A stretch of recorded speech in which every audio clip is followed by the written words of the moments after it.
कोल्हापूर शहराच्या हद्दवाढी संदर्भात मागच्याच आठवड्यामध्ये एक बैठक झाली होती आणि सातत्याने त्या प्रश्नासाठी आग्रही असणारे कोल्हापूर महानगरपालिकेतील सर्वपक्षीय कृती समिती, सर्व नागरिक या लोकांचा सातत्याने पाठपुरावा सुरू आहे। त्याबाबत सर्वच प्रमुख नेत्यांशी आणि त्या भागातल्या किंवा त्या ज्या हद्दवाढ व्हायच्या त्या सगळ्या त्या विभागातल्या प्रमुख सरपंच महोदय आणि सन्मान्य लोकप्रतिनिधींच्या बरोबरची बैठक घेणं अपेक्षित आहे। आज डीपीडीसीची मीटिंग आहे, परंतु डीपीडीसीच्या मीटिंगच्या पूर्वीच या हद्दवाढ करण्याबद्दलच्या विरोधाला जे सर्व गावांनी विरोध केला त्या सगळ्या लोकांनी आज आम्हाला निवेदन दिलं। या सर्व निवेदनाचा सुद्धा विचार करावा लागणार आहे। हद्दवाढ व्हायला पाहिजे, परंतु ती सगळ्यांच्या विचारानं व्हायला पाहिजे। त्यामुळे लोकप्रतिनिधींना, स्थानिक नागरिकांना विश्वासात घेऊन आपण याबाबत योग्य तो मार्ग काढणं उचित होईल, त्या पद्धतीचाच निर्णय आम्ही घेऊ।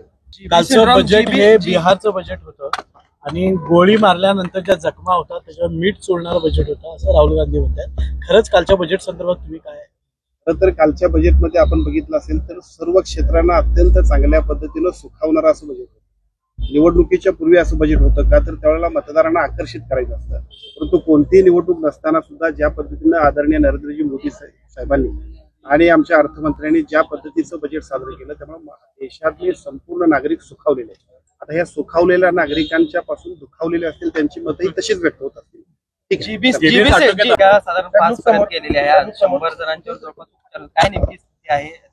जीबी सिंड्रोमच्या बद्दल यापूर्वी आपण सातत्याने जे बोलत आहोत, आपण ही पेशंटची संख्या मर्यादित करण्यामध्ये यशस्वी आहोत। अत्यंत चांगल्या पद्धतीनं उपचार करण्यासाठी आणि जो काही अवेअरनेस करण्यासाठी आरोग्य विभागाची यंत्रणा काम करते त्याला चांगलं यश येत आहे। मृतांची संख्या 5 आहे, परंतु हा आजार वाढत नाही, संसर्गजन्य नाही आणि त्यामुळे काळजी न करता फक्त आपण आपल्या आरोग्याची काळजी घेण्यासाठी सातत्याने जे आम्ही आवाहन करतोय तेच आवाहन आपल्या मार्फत आम्ही सगळेजण पुन्हा एकदा करतो। साहेब, एसएसपीचे रुग्ण सुद्धा वाढताना पाहायला मिळते। आठवडा माझी विनंती आपणा सर्वांना अशी आहे की आमच्या इतकी जबाबदारी सर्वच वृत्तवाहिन्यांची, सर्व प्रिंट मीडियाची, सोशल मीडियावर काम करणाऱ्या सर्व सजग अशा नागरिकांची आहे की हा सुद्धा एक रेअर आजार आहे। यापूर्वीपासून तो अस्तित्वात आहे, आताच तो आजार आला अशातला भाग नाही। दुर्दैवानं कोरोना नंतर मात्र प्रत्येक आजार आला की प्रत्येक माणसाच्या मनात भीती तयार होते, त्यातलाच तो भाग आहे। हा आजार पूर्वीपासूनच आहे, लाखात एखाद्याला होतोय। दुर्दैवानं तो कोल्हापुरातला सुद्धा एक तसा पेशंट आढळला। आपण काळजी घेऊया आपल्या आरोग्याची, निश्चितपणे या सर्वांपासून अतिशय सुरक्षित राहण्यासाठी आपण